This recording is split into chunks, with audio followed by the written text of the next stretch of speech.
พี่น้องป๊าดข่อยมาอ่อนซ่อนมาไล่วันเกิดน้องยูริน้องยูริโตเกียวมิวสิกพี่น้องเอ๋ยศิลปินในค่ายโตเกียวอีกหนึ่งท่านที่มาแรงพี่น้องเพราะว่าแม่ยกสายเปมากๆเลยแล้วก็ร้องเพลงมวนพี่น้องเอ๋ยตาฮักเป็ดตาไนแก้มนี่อุตุตัววันเกิดเพิ่นนี่โอ้ยพี่ศิลปินทั้งหลายเข้าไปอวยพรวันเกิดกันแต่โคบพี่น้องเอ๋ยทางโตเกียวมิวสิกเพิ่นฮักเพิ่นหอมกันดีเนาะมีไล่สดสตรีมมิ่งกลุ่มปิดน้ำเดวันเกิดของน้องยูรินะพี่น้องเอ๋ยเพราะว่าศิลปินโตเกียวมิวสิกรวมอวยพรกันหลายแล้วก็แส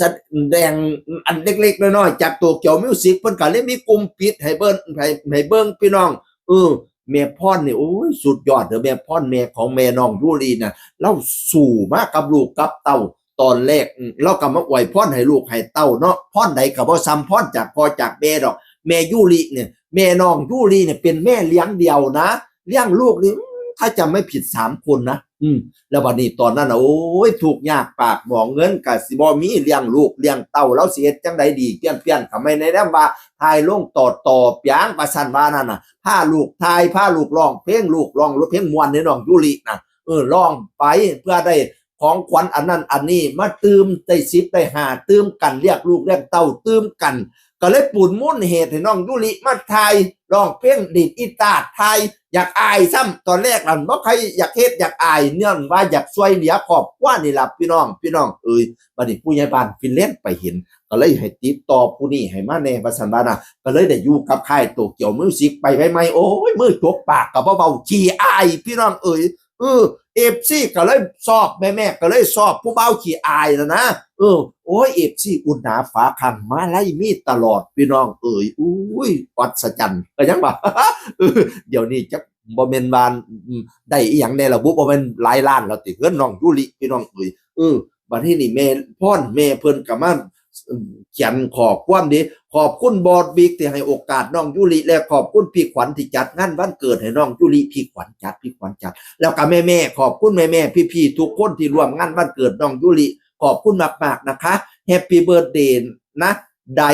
โนลิของแม่ขอให้หนูสุขภาพร่างกายแข็งแรงมีความสุขประสบความสำเร็จในการงานปรารถนาสิ่งใดขอให้สมมุ่งมา่ปรารถนาขอให้มีพ่อแม่รักและเอ็นดูมากๆยิ่งขึ้นมาชันว่านะไว้กสิเอ็นดูเติบละของขวัญอาญะอยู่พุ่นน่ะมาไล่เครื่องปีกเครื่องหางโอ้ยตาหักตาเพ่งตาแง่งตาเบิงเอฟซีเพิ่นกระไดพี่น้องอุ้ยเนาะอุ้ยอ่อนช้อนสุขสันต์วันเกิดเด้อน้องยูรีให้มีความสุขหลายๆสา